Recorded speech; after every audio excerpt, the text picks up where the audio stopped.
Mrs. Claus, oh my gosh, you're here.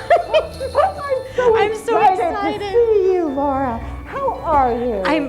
I've got goosebumps. I'm just so happy you're here. I just got in from the North Pole, and forgive me if I'm a little bit late. I apologize. No, no apology necessary. Come on, let's get you comfortable and settled in. Oh, Laura, this tree is just beautiful. Oh, thank you. We had lots of elves help put this tree up this year. Oh, Thank you very much. It just puts me and keeps me in the Christmas spirit. It is just gorgeous. Well, good. Let me explain to you about Santa, and I apologize so much, but you know, this is Christmas Eve, and it's at the last minute, and all these emergencies are happening. No matter how many years you've been doing this, there's always emergencies. And Santa is very busy up at the North Pole and wasn't able to come down. Well, we really miss him being here, but we are still so thrilled that you're here. Well, thank you. So very, welcome very to our much. campus, and we're just thrilled. So you give him a hug from all of us when you get back, and tell him next year we expect him to join you. I certainly will let him know. And where are you in Santa living these days?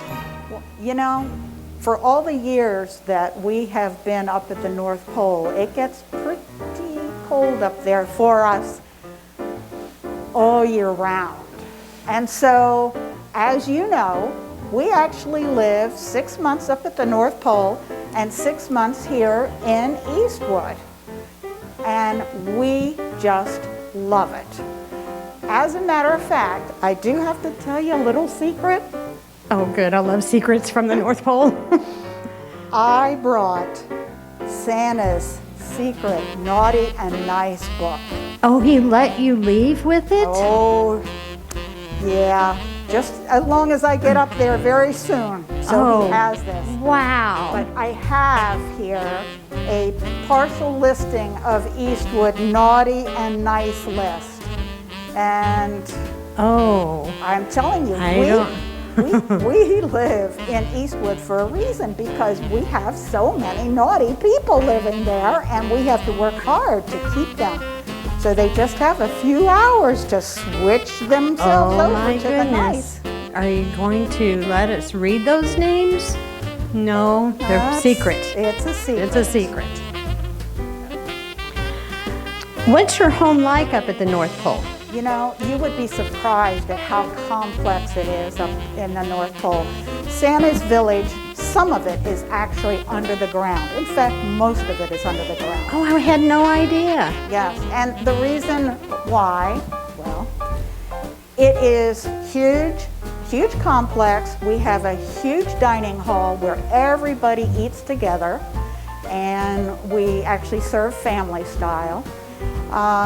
We have a gymnasium. I love playing pickleball with the elves. That seems like a sight. Yeah, we have our workshops.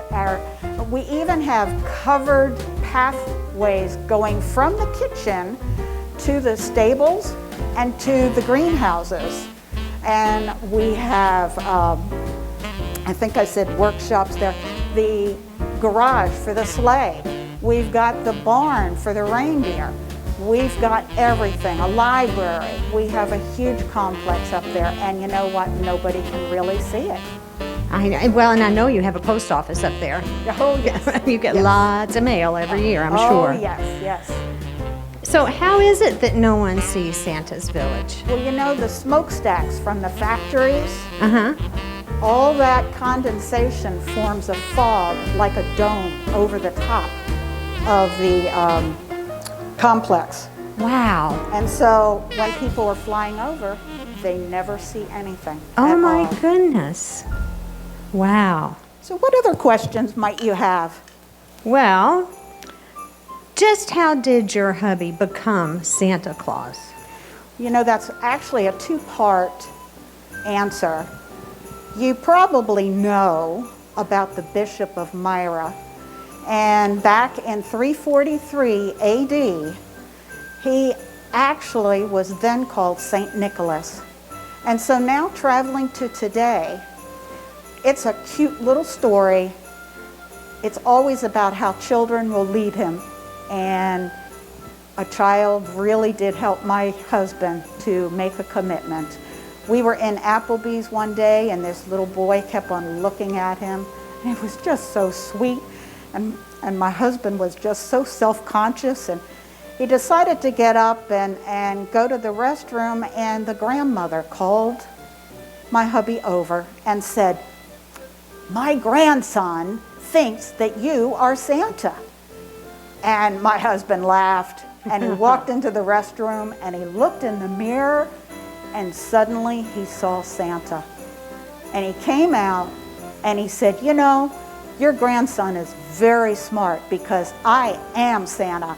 And he tweaked his cheek and he said, "You be good now." Oh, wow. And as we were leaving, that little boy got up and said, "Bye, Santa. Aw. Bye, Santa." And so that was his time And the of rest commitment. is history. Wow. Yes.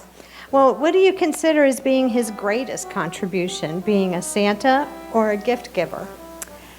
Well, actually, I was proudest the day that he started a nonprofit called Santa Special Kids, and it is to help children and families with special needs. And we have, over the years, we gave so much help to those in need, and it brought so much joy to his heart. One of our favorite places is right down the street, Camp I Am Special, and that has always, that place has always been very special to us. That's a beautiful story. Thank you for sharing that, and maybe our viewers can help with that contribution sometime with you and Santa. We would love it. Right. Do you have anything to show me in regards to the reindeer? Well, did you want to know what they eat? I would love to know, because I'm staring at this stuff and it has to be reindeer related. Well, you know, they're flying for many, many hours, and how do they keep up their energy? And I will tell you that we all know Santa feeds them cookies. Okay. Of course. But we also will take this and put it around each reindeer's neck, and that's for their hay, and that should help to keep them going. So that for bag all is those full hours. of hay. Hay, and we also feed them apples, whole grains, carrots, just what, maybe not the hay, but the whole grains are what we should be eating. That's very true. There seems to be a lot of controversy about your reindeer. Are they male or are they female? Well, actually, they are all male except for Vixen. She is the only female. And I will say they still all lose their antlers once a year. And we love our team of reindeer. Oh, well, what's there not to love? When the reindeer are busy, which is on Christmas Eve night, do they fly all night on Christmas Eve without any food or snacks? Or is it because you said you hang the feed bag around their neck that keeps them going? That's exactly right. This is what we plan on this. Besides Santa feeding them cookies, we plan on that. So we to have help them. snacks. That's great. So as we go through your village, we've talked about you and Santa and your village, and we've talked about the reindeer, but what about those elves? Tell us a little bit about them. Well, we have hundreds of elves up there. We have to for all the toys. I and was things wondering that how we many have. you had. Yes, hundreds. And there is actually an elf village, and our favorite head elf, his name is Bernard, and I would like to say that I am sure that you have seen him here on campus, because he is helping us all the time, because we just can't do it all. And he comes down and helps us periodically. I'm sure you'd like to know who it is who watches over the reindeer. Reindeer, right. And that is High Step. Yeah. And he is wonderful. He not only plays, but feeds and does do a lot of training for the reindeer. So Bernard is your head elf, Yes. and High Step High takes Step. care of the elf or the reindeer. Yes. Yes. Oh, that's fantastic. Can you share another secret with us? How old is Santa Claus? Well, Santa Claus is actually, as of this year, 1,750 years old. Exactly. It's a time to celebrate. I don't even know how to react to that. I mean, the man looks great. That's fantastic. So that's how old he is, but how did the two of you meet?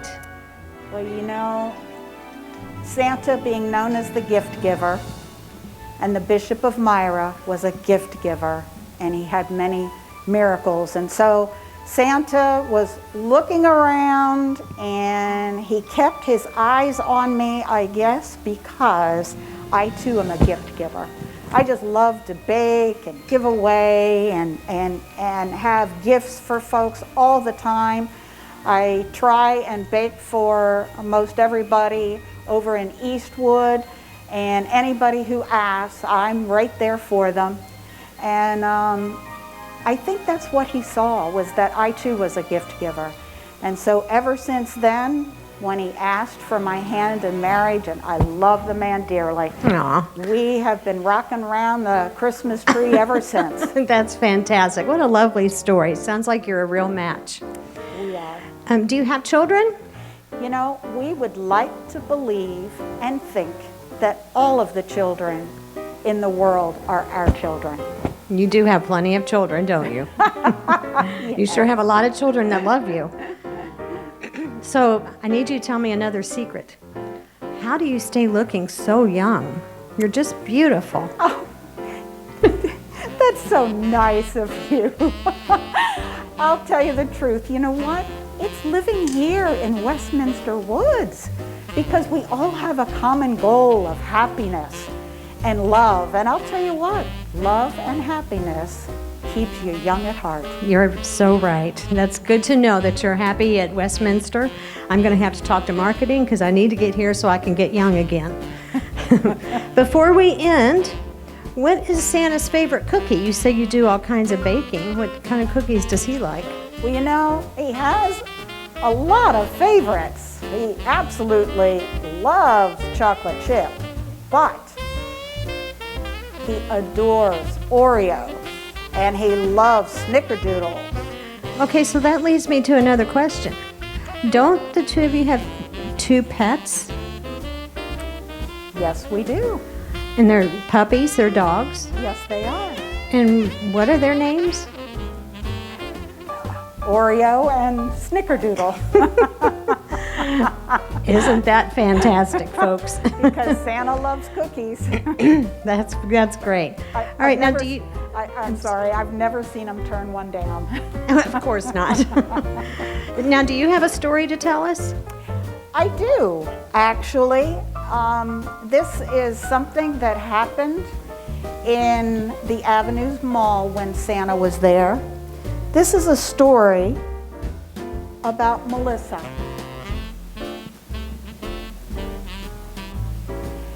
And she came to see Santa. The mall was jam-packed full of people. She came to see Santa to ask him for several different things. And she read through her list, and my husband then turned to her and said, Melissa, isn't there something else on your list? And she said, yes, Santa, I would like my daddy to return from Afghanistan for Christmas. And so Santa asked her to close her eyes and say 3 times, I want my daddy home for Christmas. I want my daddy home for Christmas. I want my daddy home for Christmas. And then she opened up her eyes, and she happened to be looking this way, and the Christmas tree was over to the right side, and her daddy came out, and she couldn't see him. And so Santa sat there, just kept on turning his head, looking, and back, turning his head and looking and back. And finally, it drew her attention, and she turned and looked and saw her daddy, and it was just, they were entwined in happiness from that point on. It was a beautiful moment, and I'll tell you right now, a good man is never afraid to shed a tear. Well, that is very touching. That's a lovely story. Thank you for sharing that. Yep. And we thank Santa for doing that for that little girl. Yeah, he still has tears anytime he tells that story. I bet.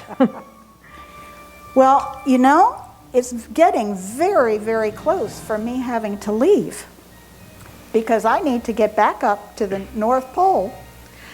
I know you do, but I do have one last question. Yes. How does Santa do it all in one night? Well, you know, that is interesting because I can answer that question because I set up his GPS. Oh, he uses a GPS. Oh, it's right on his sleigh. Wow. We do have some modern technology up there. We probably have to these days. And so he actually starts at the international date line. And right there's a little island called Christmas Island. And it's small. It only has maybe about 5,000 people on it. And after that, the biggest city he goes to next is Auckland in New Zealand. And then it actually takes him just 27 hours to finish up. And he's at the Aleutian Islands. And at the very last one, which is called Atu, they make a big breakfast for him and for the reindeer to celebrate the completion of Christmas Eve and happiness to the world. And so that's how Santa gets it all done. Wow. Well, thank you so much for all of this enlightening facts about everything we've always wondered about Mr. and Mrs. Claus. There's plenty more. I'm going to make my list for next year. All right, well, you know, I just want to tell everybody at Westminster Woods, have a very Merry Christmas, and to all a good night. We love you, Mrs. Claus. Make sure and tell Santa I've been good.